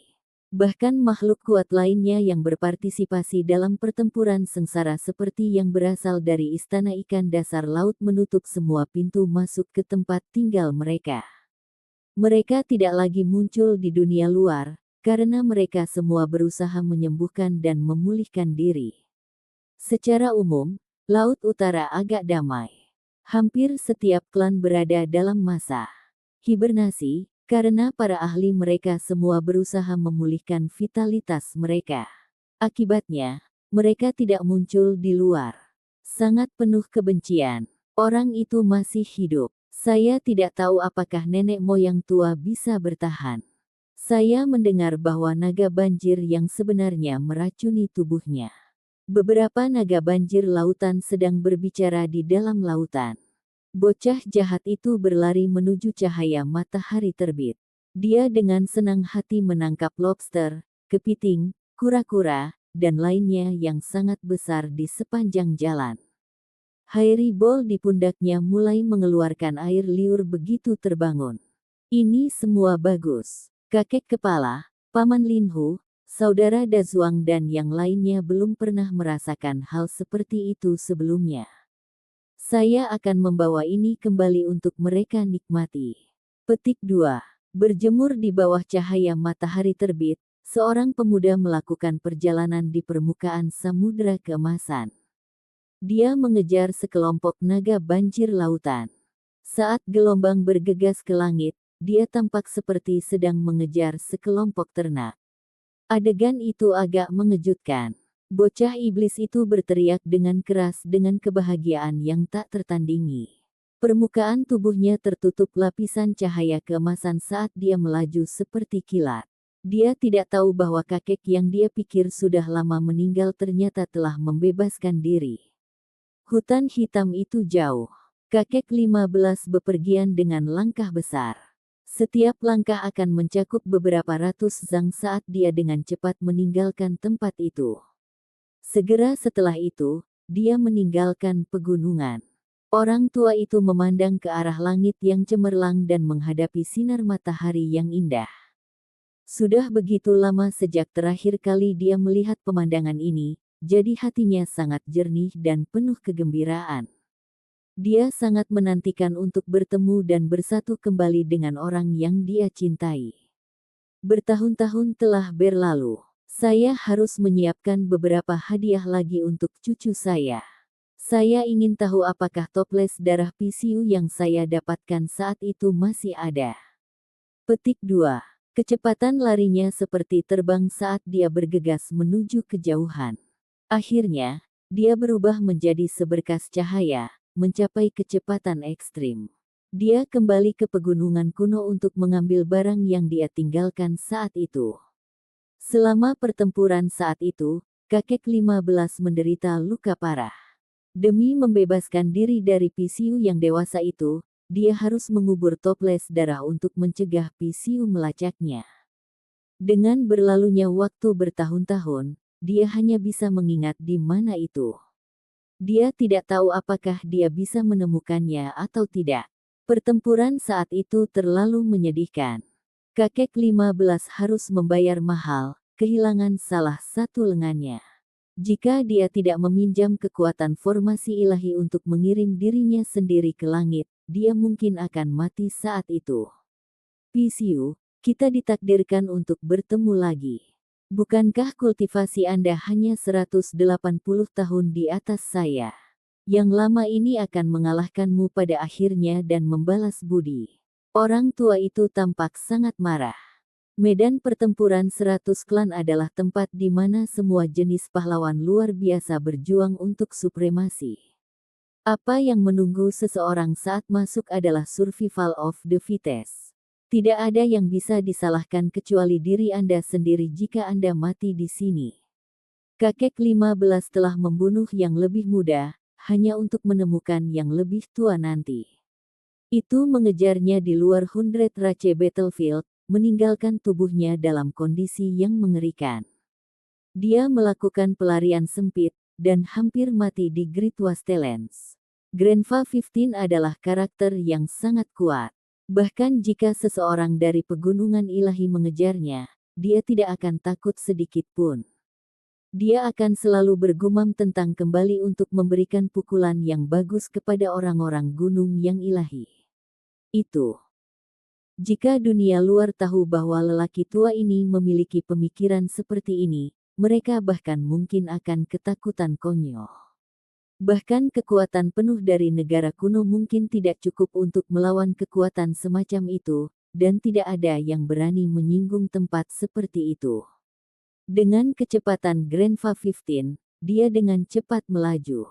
Kemudian, dia meminjam kekuatan busur ilahi untuk terbang. Dia melakukan perjalanan selama beberapa hari, karena Great Wastelands benar-benar terlalu luas. Seharusnya rawa ini, dia turun. Di dalam rawa, gelombang bau busuk mengalir keluar. Itu adalah tempat yang sangat suram dengan pepohonan jarang tersebar di mana-mana. Namun, masing-masing sangat besar, menyembunyikan langit dan menutupi bumi. Di dalam rawa ada daun-daun busuk dan bahkan beberapa kerangka yang tersisa. Suasananya sangat buruk. Hong, telapak tangan kakek 15 membanting ke bawah. Lumpur beterbangan kemana-mana, menyebabkan seluruh rawa pecah. Jurang besar terbuka yang tampak seperti kedalaman beberapa lusin zang. Yi, sebenarnya masih di sini. Kakek 15 sangat senang. Dengan lambaian tangannya, wadah giok muncul. Itu mengalir dengan kilau, dan di dalamnya ada darah perak yang berkilau dan indah. Ketika dia membuka toples, gelombang keharuman segera keluar. Darah perak berkilau dan mencengangkan. Semburan energi padat mengalir keluar, segera menutupi rawa ini dengan lapisan kemilau putih keperakan. Sayang sekali, beberapa sifat spiritual telah menghilang. Sebagian besar dari toples esensi darah yang saya saring telah hilang, kakek 15 merasa itu agak disayangkan. Saat itu, dia tidak hati-hati melestarikannya. Dia hanya meletakkannya di dalam toples, dan setelah begitu banyak waktu berlalu, sebagian besar keilahiannya menghilang. Namun, mendapatkan kembali toples ini setelah kehilangannya masih membuatnya senang. Saat itu, justru karena guci darah inilah dia mengalami tragedi itu, jadi dia juga merasa agak menyesal. Aoho, raungan terdengar dari kejauhan. Seekor serigala panjang 10 zang menerkam. Rambut hijau panjang menutupi seluruh tubuhnya. Ia memiliki kepala serigala, tetapi hidung gajah yang sangat besar. Gigi putih menjulur keluar. Itu telah merasakan fluktuasi energi esensi yang kuat dan dengan cepat bergegas. Namun, bahkan sebelum keturunan kuno ini mendekat, awan ungu menekan ke bawah. Seekor burung besar yang panjangnya lebih dari 100 zang menukik ke bawah dan merobek tubuhnya. Darah mewarnai tebing gunung menjadi merah, dan segera dimakan. Setelah itu, ia terjun ke rawa. Burung gereja sisik naga. Kecepatan terbangnya sangat cepat. Namun, jangan membuatku kesal, atau aku akan memakanmu. Tunggu, tidak. Aku akan menggunakanmu sebagai transportasi. Kakek 15 bergumam lembut. Itu adalah burung ungu yang sangat besar. Separuh tubuhnya tertutup sisik, dan separuhnya lagi berbulu. Sisik menutupi tubuhnya, dan bulu menutupi sayap dan ekornya. Di atas kepalanya ada bulu-bulu ungu yang membentang ke langit, membuatnya tampak sangat ajaib. Dragon Scarlet Sparrow jatuh tanpa ragu-ragu. Meskipun merasakan energi sesepuh berfluktuasi, darah asli di dalam toples itu terlalu mencengangkan. Itu adalah Dragon Scarlet Sparrow yang sangat kuat. Untuk jenis spesies ini, sangat langka. Itu memerintah tertinggi atas wilayahnya. Saat beristirahat di pegunungan di kejauhan, ia merasakan fluktuasi tempat ini, membuktikan betapa tajam persepsi spiritualnya. Bahkan jika ahli tertinggi atau leluhur tua lainnya melihat makhluk ini, mereka juga akan merasakan ketakutan yang menahan. Mereka akan mengerutkan alis dan menjadi serius. Namun, kakek 15 benar-benar tertawa ketika dia melihat Dragon Scarlet Sparrow yang panjangnya beberapa ratus zang ini melemparkan dirinya ke atas. Dia berkata pada dirinya sendiri, patuh dan kirim saya ke ibu kota negara batu. Ini benar-benar alat transportasi yang bagus. Petik 2. Dengan suara honglong, kemegahannya tiba-tiba berubah.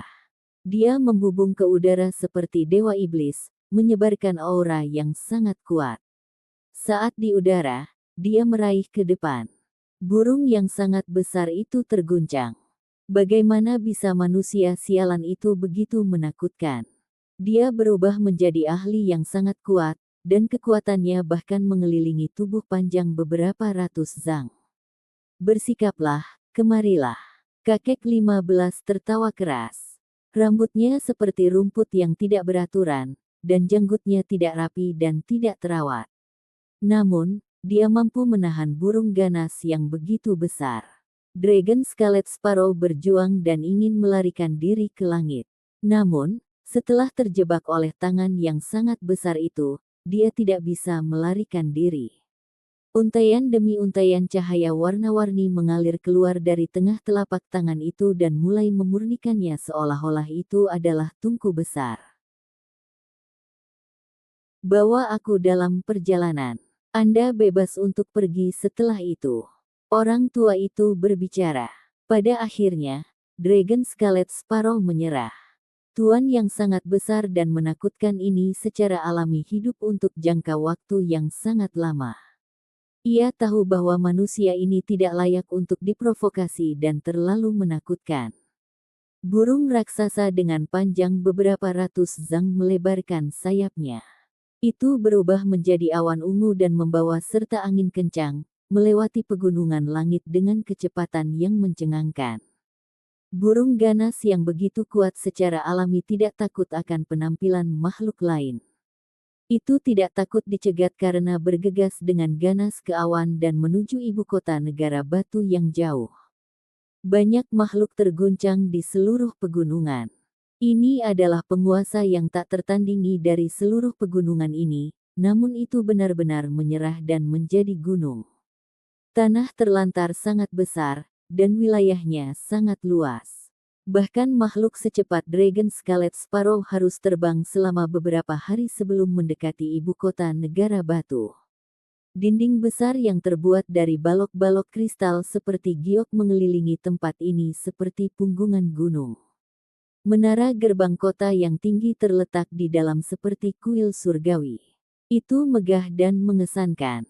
Ada banyak orang di dalam tembok kota, dan ada banyak pembela juga. Simbol yang tak terhitung jumlahnya terukir di dinding itu, membuatnya tampak seolah-olah bintang-bintang besar berputar-putar di tempat ini. Mereka bersinar dengan kilauan yang mempesona, menghadirkan suasana yang unik di tempat ini. Di balik tembok yang menjulang tinggi, skuadron tentara sedang berpatroli. Mereka sangat disiplin. Baju besi mereka berkilau, dan senjata mereka tajam.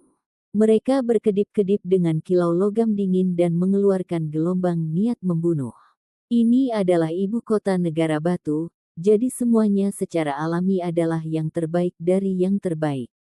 Ada beberapa jenderal yang mengawasi perlindungan kota besar ini, jadi tempat ini dibentengi dengan baik.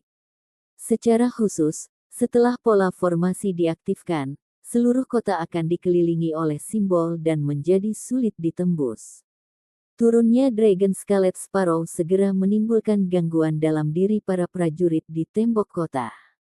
Hati mereka kacau balau saat mereka berkumpul. Sedangkan untuk gerbang kota, kendaraan yang masuk dan keluar, pedagang, dan lainnya bahkan lebih was-was dan terguncang. Burung ganas ini terlalu kuat. Apakah itu akan menyerang kota? Kakek 15 tidak melanggar peraturan kota. Dia mengendalikan Dragon Scarlet Sparrow dan memerintahkannya untuk turun. Dia menepuk burung besar itu dan berkata, "Anak kecil, kamu sudah bekerja keras. Kamu bisa pergi sekarang." Petik 2. Setelah itu, dia melompat turun dan berjalan menuju gerbang kota. Semua orang terperangah. Terlepas dari apakah itu para prajurit yang menjaga kota atau para penjajah dan pembawa barang, mereka semua terguncang tak terlukiskan. Ini adalah burung iblis dengan panjang 100 zang yang sedang kita bicarakan di sini. Beberapa saat yang lalu, masih terdapat jarak yang cukup jauh sehingga mereka tidak dapat melihat dengan jelas. Sekarang mereka bisa melihat tubuh asli Dragon Scarlet Sparrow, semua orang menjadi khawatir. Ini benar-benar tuan yang bahkan bisa membuat kepala leluhur sakit hati. Siapakah sesepuh heroik ini? Dia benar-benar bisa bertindak begitu saja di sekitar makhluk seperti itu. Sungguh sosok yang menakutkan. Kamu, orang macam apa? Apa yang sedang Anda coba lakukan? Para prajurit yang menjaga kota berjalan. Mereka biasanya mengintimidasi, tetapi ketika dihadapkan dengan sesepuh seperti ini, mereka merasa seperti sedang berdiri di depan binatang buas besar yang sunyi. Bahkan suara mereka gemetar.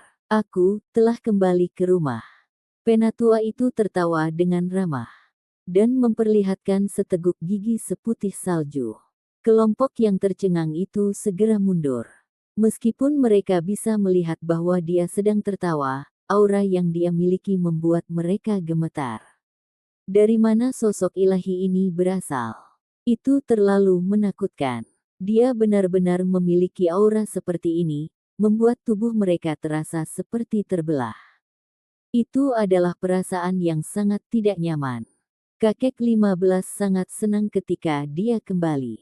Dia tertawa terbahak-bahak saat dia berjalan di dalam gerbang kota.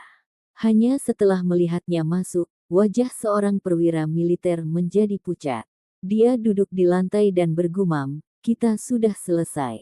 Dia sebenarnya masih hidup. Astaga, Dewa Iblis telah kembali. Seluruh ibu kota ini akan dilanda kekacauan. Ini seharusnya tidak dihancurkan, kan? Petik 2. Episode ke-265, dengan judul Dewa Iblis Agung. Langsung ke dalam alurnya. Kakek 15 sudah masuk, namun serangkaian keributan masih terjadi di dekat gerbang kota. Para prajurit telah lalai menjalankan peran mereka. Baru saja, mereka merasa gugup dan tertekan setelah melihat sekilas dari lelaki tua itu, membuat mereka tidak dapat menanyainya.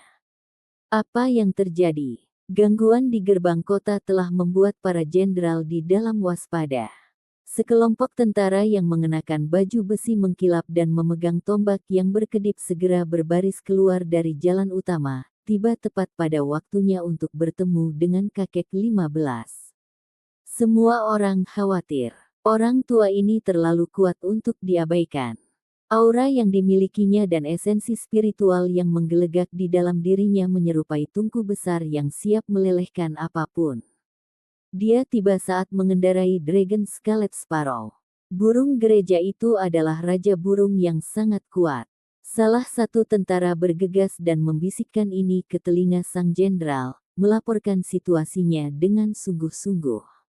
Supervisor segera berteriak dengan tergesa-gesa. Beberapa sosok terbang dari kejauhan seperti guratan pelangi. Mereka semua adalah jenderal yang sangat tangguh. Setelah sampai, mereka memblokir perempatan. Petugas militer pucat di gerbang kota berdiri dan menyeka keringat dinginnya. Namun, tubuhnya masih sedikit gemetar. Dia bergumam, "Klan hujan kita dalam masalah." Dia melesat pergi, menghilang dari tempat ini dalam sekejap. Bolehkah saya bertanya siapa sesepuh ini? Di jalan utama, seorang jenderal yang tampak serius menangkupkan tinjunya dengan hormat ke arah kakek 15. Ketika seorang ahli sekuat ini muncul di ibu kota, mereka tidak bisa ceroboh. Anda telah membuat beberapa kemajuan sejak saat itu. Kalian semua cepat bereaksi, tapi tidak cukup cepat, kata kakek 15. Siapa kau sebenarnya? Salah satu jenderal terkejut sekaligus bingung, karena lelaki tua itu entah bagaimana tampak akrab. Meskipun dia hanya memiliki satu lengan tersisa, lelaki tua yang tinggi dan perkasa itu masih mengesankan seperti gunung yang tinggi. Kamu terlihat agak familiar. Anda adalah Raja Perang ke-6, kan? Anda bahkan buang air di tangan saya ketika Anda masih sangat kecil. Lihat seberapa besar Anda telah tumbuh. Kakek 15 tersenyum saat berbicara. Status jenderal di ibu kota sangat tinggi. Siapa yang berani melontarkan lelucon pada mereka secara normal? Ini adalah raja dan raja masa depan negara batu. Meskipun beberapa dari mereka masih sangat muda, mereka semua adalah individu yang luar biasa. Anak ke-6 kecil Raja Perang tidak lagi kecil, dan sekarang hampir 30 tahun. Wajahnya langsung memerah saat mendengar kata-kata tersebut. Siapakah orang tua ini? Dia benar-benar berani mengejeknya seperti ini. Rekan-rekan dan prajurit di dekatnya semuanya menggerakkan mulut mereka. Orang macam apa pria ini yang mengolok-olok seorang jenderal kuat seperti dia? Beberapa ingin tertawa, tetapi mereka tidak bersuara. Menghadapi lelaki tua ini serasa berdiri di samping naga raksasa prasejarah, bahkan membuat jiwa mereka menggigil. Kamu, kakek 15. Tiba-tiba, si kecil ke-6 berteriak karena terkejut.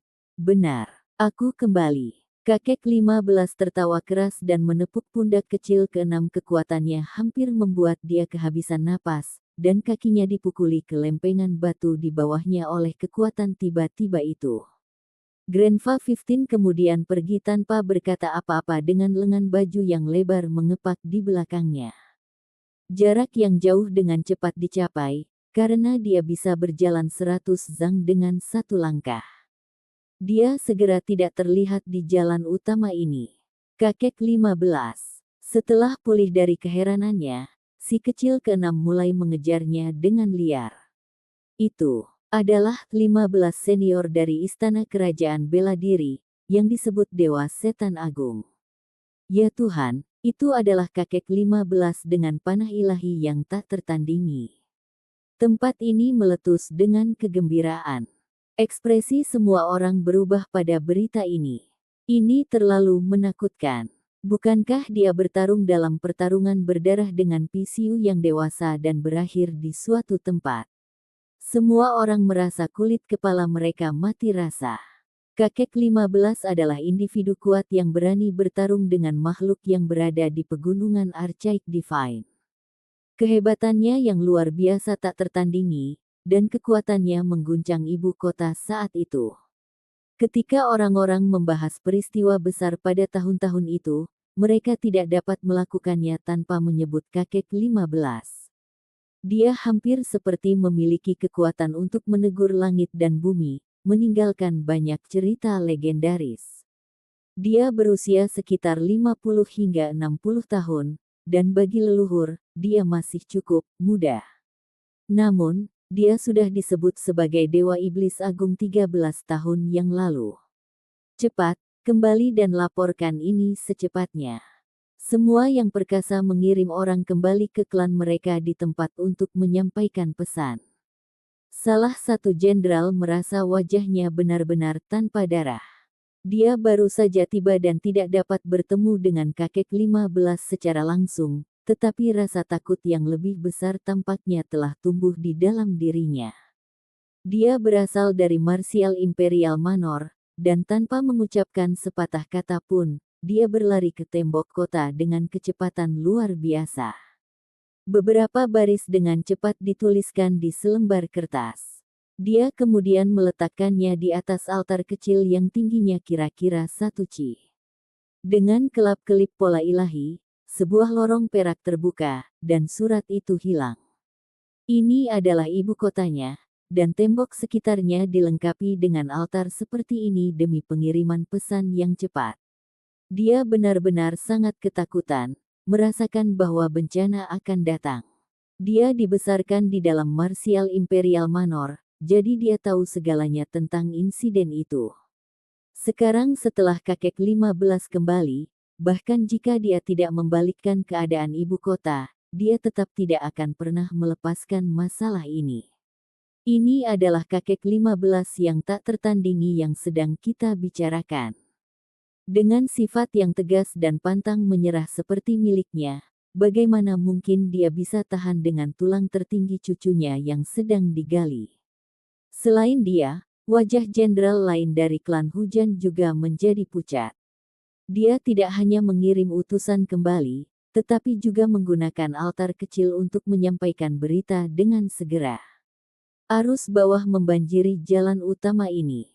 Hanya sedikit orang yang tahu tentang kembalinya Dewa Iblis Agung dan mencoba menahan berita agar tidak bocor terlalu cepat. Pada akhirnya, si kecil ke-6 tidak bisa mengejar kakek 15. Yang terakhir terlalu cepat dan menghilang dalam sekejap dengan lengan baju yang lebar berkibar di belakangnya. Keduanya bahkan tidak berada di liga yang sama dalam hal kemampuan mereka. Emosi memenuhi kakek 15. Setelah 13 tahun, ibu kota tampak semakin makmur. Jalanan penuh dengan gerobak dan kuda, dan orang-orang berlalu lalang dalam arus yang terus-menerus. Suara pedagang yang menjual barang dagangannya terdengar di mana-mana. Pria dan wanita memenuhi setiap jalan dan jalur, dengan toko-toko yang berdiri dalam jumlah besar. Keriuhan suara bisa terdengar saat orang-orang berdesak-desakan di kerumunan.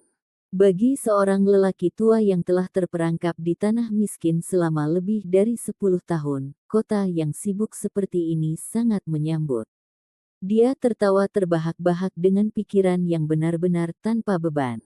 Dia berjalan terus sampai dia tiba di depan sebuah rumah besar dan megah di samping jalan utama yang berkembang pesat.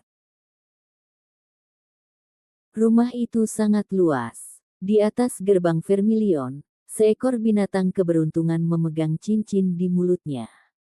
Di samping dua pintu ini ada dua binatang dewa yang diukir dari batu permata.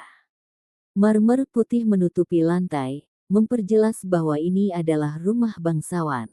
Ada tanda di gerbang besar dengan 3 karakter besar tertulis di atasnya, Martial Imperial Manor 1. Kurung siku tutup tanda seru. Kata bangsawan, dianugerahkan dengan pahlawan 2, sudah cukup untuk mencerminkan kekuatan dan keberaniannya. Tempat ini benar-benar luar biasa. Berhenti. Nyatakan identitas Anda. Seseorang berteriak di depan gerbang. Setelah melihat lelaki tua berlengan satu dengan pakaian lusuh dan baju besi rusak, dia langsung berteriak agar dia berhenti. Grandpa 15 memiliki ekspresi tidak puas di wajahnya. Dia bahkan dihentikan oleh seseorang setelah akhirnya kembali ke rumah, dan kata-kata yang diucapkan sangat kasar. Dia agak kesal setelah melihat ini. Anak muda, lebih baik menggunakan nada yang lebih halus saat berbicara. Dia berjalan maju. Orang di depan tidak bisa bertahan lebih lama lagi. Kakek 15 secara alami memancarkan auranya, dan ketika dia mendekat, bahkan ahli tertinggi tidak bisa menahannya. Mereka akan merasa seolah-olah daging mereka terbelah. Kamu, beku. Bagaimana bisa Martial Imperial Manor menjadi tempat di mana kamu bisa menerobos masuk secara acak? Di depan gerbang, satu skuadron tentara berbicara dengan suara gemetar. Mereka dipaksa mundur. Aku kembali ke rumah, jadi bagaimana ini bisa disebut tongkang acak? Kakek 15 dengan tenang menjawab. Kamu kembali ke keluargamu sendiri. Kamu siapa? Hati orang-orang ini bergetar, karena aura pihak lain terlalu kuat. Hanya dagingnya saja yang bersinar seperti matahari, membara begitu dahsyat sehingga semua orang merasa seperti sedang dipanggang hidup-hidup. Nama saya Si Zongtian. Grandpa 15 memberikan namanya. Dia mendesah pelan. Setelah terjebak selama lebih dari 10 tahun, tidak ada orang di rumah bahkan mengenalinya. Kemana perginya semua tetua yang mengawasi gerbang itu? Mengapa mereka semua dimatikan? Si Zongtian, siapa itu? Belum pernah mendengar nama itu sebelumnya. Salah satu dari mereka berbicara dan mulai berdiskusi dengan teman-temannya. Sepertinya, terdengar agak familiar. Salah satu dari mereka berbicara dengan suara lembut, memperlihatkan ekspresi kontemplasi. Kakek 15 saat itu. Namanya sepertinya Si Zongtian. Akhirnya, ada seseorang yang menggigil kedinginan. Setelah mengucapkan kata-kata ini, dia segera mulai gemetar. Apa? Kelompok itu segera merasakan gelombang ketakutan. Yang terkenal sebagai dewa iblis hebat telah kembali. Bagaimana bisa? Bukankah dia sudah mati? Siapa di sini yang tidak tahu siapa kakek 15? Orang-orang ini langsung tercengang. Bukankah dia mengunjungi makhluk di pegunungan ilahi dan mati di luar sebagai hasilnya? Keberadaan ilahi dan tak tertandingi telah muncul kembali. Mereka tidak bisa membantu tetapi gemetar tak terkendali.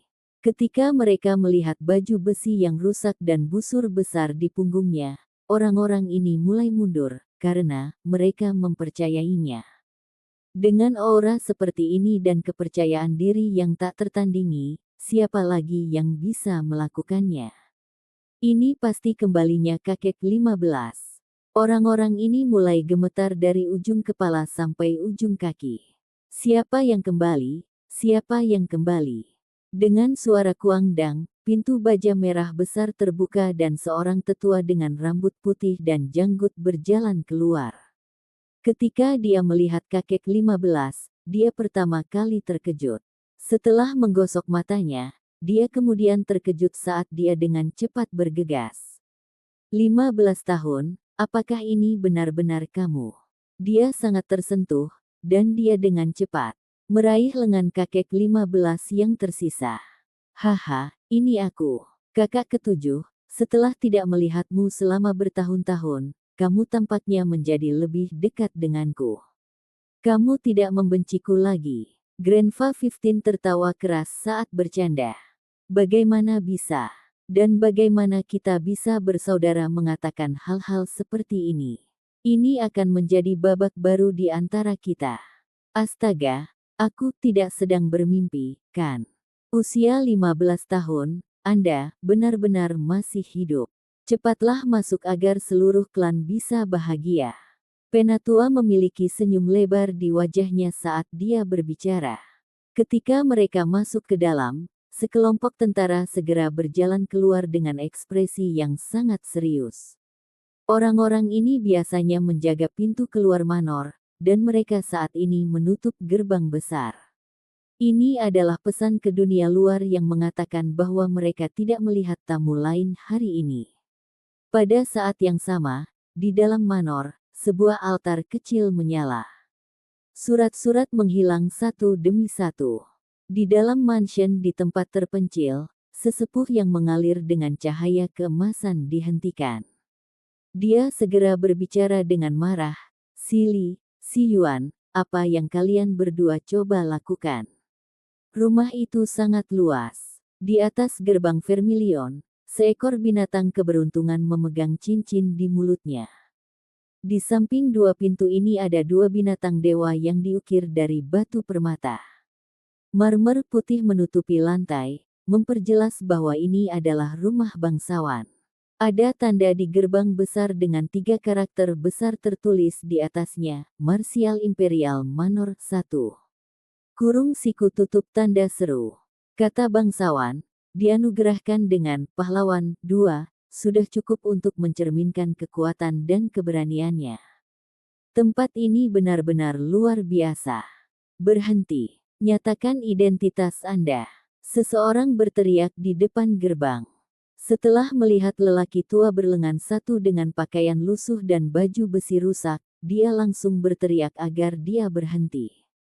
Grandpa 15 memiliki ekspresi tidak puas di wajahnya. Dia bahkan dihentikan oleh seseorang setelah akhirnya kembali ke rumah, dan kata-kata yang diucapkan sangat kasar. Dia agak kesal setelah melihat ini. Anak muda, lebih baik menggunakan nada yang lebih halus saat berbicara. Dia berjalan maju. Orang di depan tidak bisa bertahan lebih lama lagi. Kakek 15 secara alami memancarkan auranya, dan ketika dia mendekat, bahkan ahli tertinggi tidak bisa menahannya. Mereka akan merasa seolah-olah daging mereka terbelah. Kamu, beku. Bagaimana bisa Martial Imperial Manor menjadi tempat di mana kamu bisa menerobos masuk secara acak? Di depan gerbang, satu skuadron tentara berbicara dengan suara gemetar. Mereka dipaksa mundur. Aku kembali ke rumah, jadi bagaimana ini bisa disebut tongkang acak? Kakek 15 dengan tenang menjawab. Kamu kembali ke keluargamu sendiri. Kamu siapa? Hati orang-orang ini bergetar, karena aura pihak lain terlalu kuat. Hanya dagingnya saja yang bersinar seperti matahari, membara begitu dahsyat sehingga semua orang merasa seperti sedang dipanggang hidup-hidup. Nama saya Si Zongtian. Grandpa 15 memberikan namanya. Dia mendesah pelan. Setelah terjebak selama lebih dari 10 tahun, tidak ada orang di rumah bahkan mengenalinya. Kemana perginya semua tetua yang mengawasi gerbang itu? Mengapa mereka semua dimatikan? Si Zongtian, siapa itu? Belum pernah mendengar nama itu sebelumnya. Salah satu dari mereka berbicara dan mulai berdiskusi dengan teman-temannya. Sepertinya terdengar agak familiar. Salah satu dari mereka berbicara dengan suara lembut, memperlihatkan ekspresi kontemplasi. Kakek 15 saat itu. Namanya sepertinya Si Zongtian. Akhirnya, ada seseorang yang menggigil kedinginan. Setelah mengucapkan kata-kata ini, dia segera mulai gemetar. Apa? Kelompok itu segera merasakan gelombang ketakutan. Yang terkenal sebagai dewa iblis hebat telah kembali. Bagaimana bisa? Bukankah dia sudah mati? Siapa di sini yang tidak tahu siapa kakek 15? Orang-orang ini langsung tercengang. Bukankah dia mengunjungi makhluk di pegunungan ilahi dan mati di luar sebagai hasilnya? Keberadaan ilahi dan tak tertandingi telah muncul kembali. Mereka tidak bisa membantu tetapi gemetar tak terkendali. Ketika mereka melihat baju besi yang rusak dan busur besar di punggungnya, orang-orang ini mulai mundur, karena mereka mempercayainya. Dengan aura seperti ini dan kepercayaan diri yang tak tertandingi, siapa lagi yang bisa melakukannya? Ini pasti kembalinya kakek 15. Orang-orang ini mulai gemetar dari ujung kepala sampai ujung kaki. Siapa yang kembali? Siapa yang kembali? Dengan suara kuangdang, pintu baja merah besar terbuka dan seorang tetua dengan rambut putih dan janggut berjalan keluar. Ketika dia melihat kakek 15, dia pertama kali terkejut. Setelah menggosok matanya, dia kemudian terkejut saat dia dengan cepat bergegas. 15 tahun, apakah ini benar-benar kamu?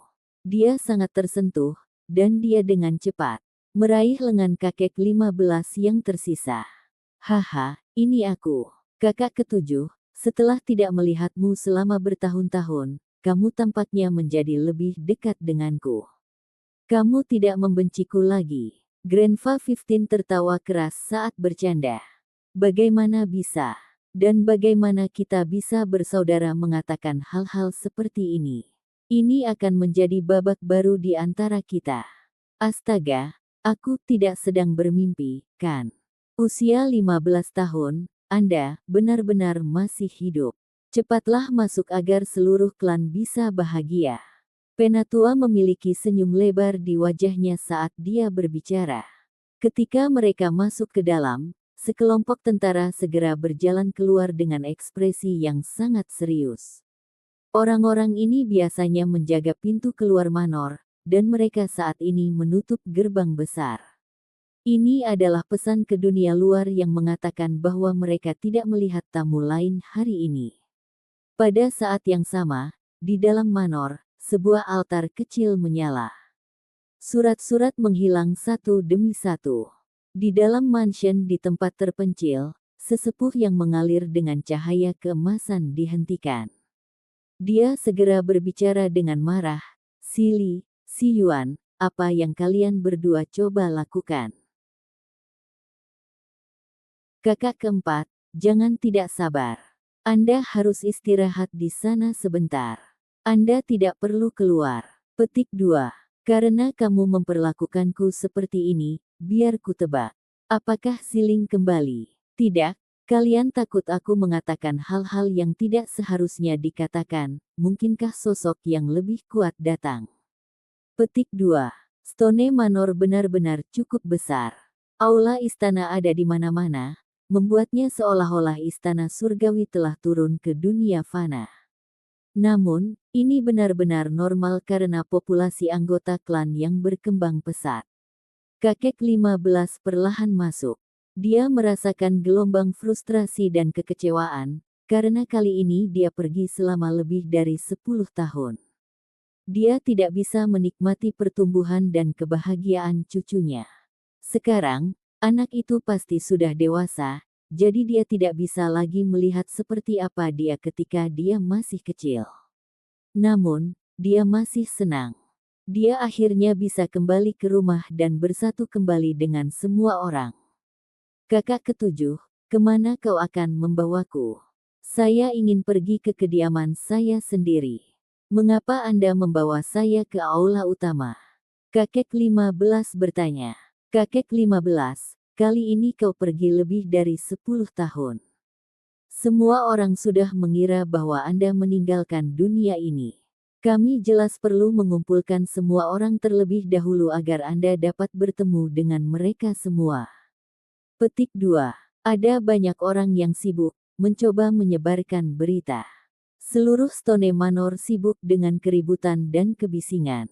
Seolah-olah semua orang telah diaduk. Kakek 15, kamu masih hidup. Kami merindukanmu sampai mati. Sekelompok orang muncul. Beberapa meneteskan air mata, beberapa mendesah karena sedih, dan yang lainnya tertawa terbahak-bahak.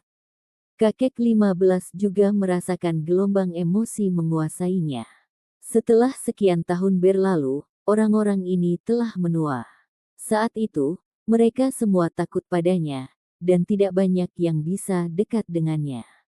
Namun, begitu banyak yang berkumpul sekarang, dan terlebih lagi, mengapa tidak ada saudara yang dekat dengannya yang datang?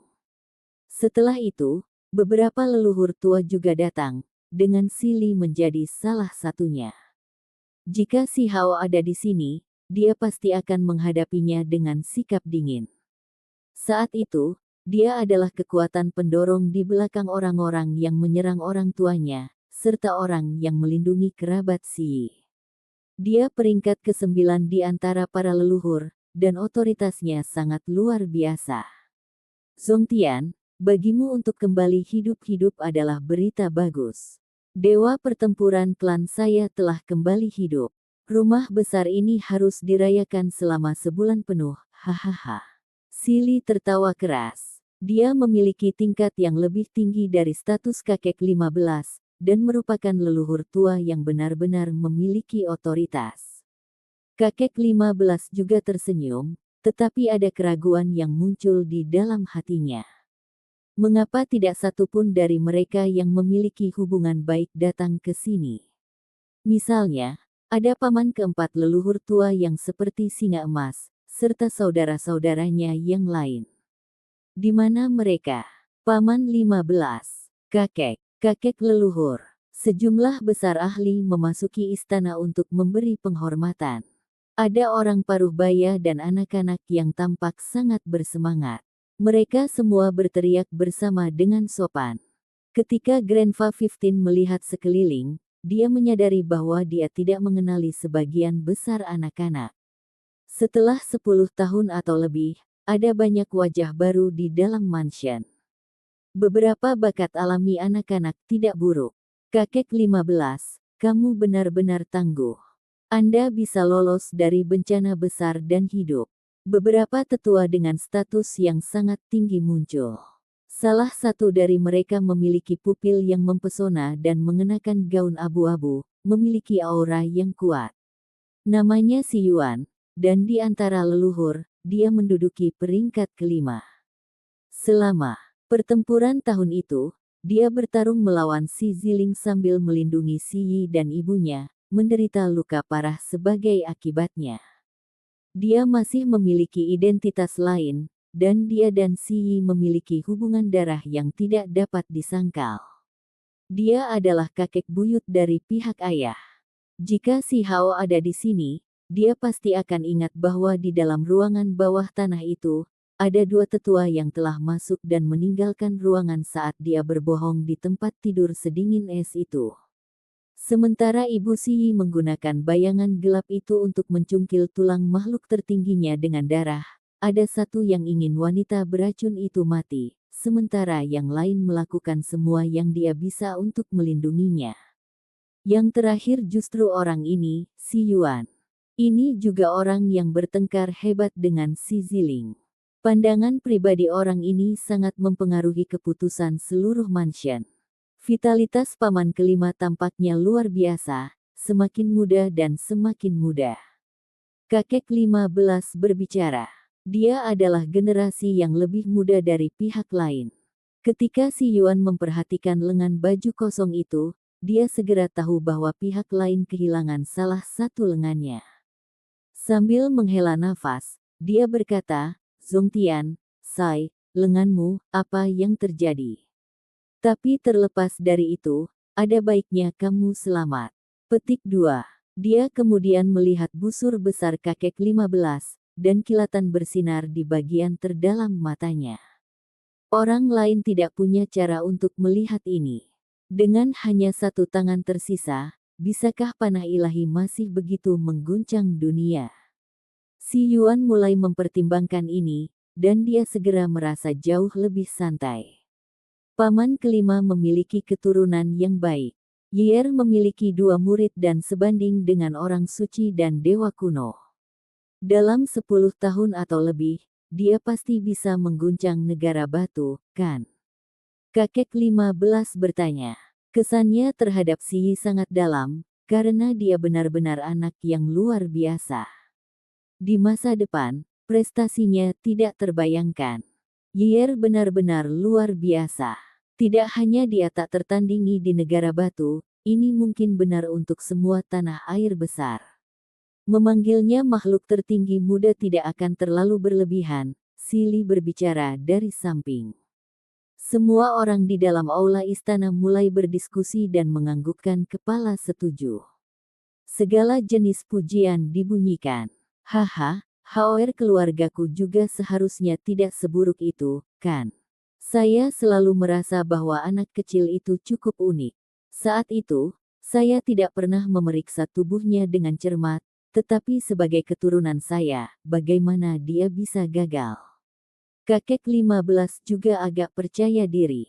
Ketika dia pergi, tulang makhluk tertinggi Si Hao belum sepenuhnya muncul.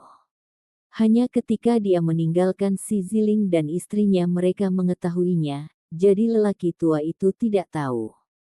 Namun, dia dikenal sebagai Dewa Iblis Agung. Saat itu, bahkan jika Si Hao kecil tidak mengungkapkan aura itu, dia masih memiliki perasaan sendiri. Dia tidak tahu bahwa itu adalah tulang makhluk tertinggi, tetapi dia tahu bahwa putranya tidak biasa. Justru karena alasan inilah dia pergi mencari darah sejati kuno dalam persiapan baptisan terbaik.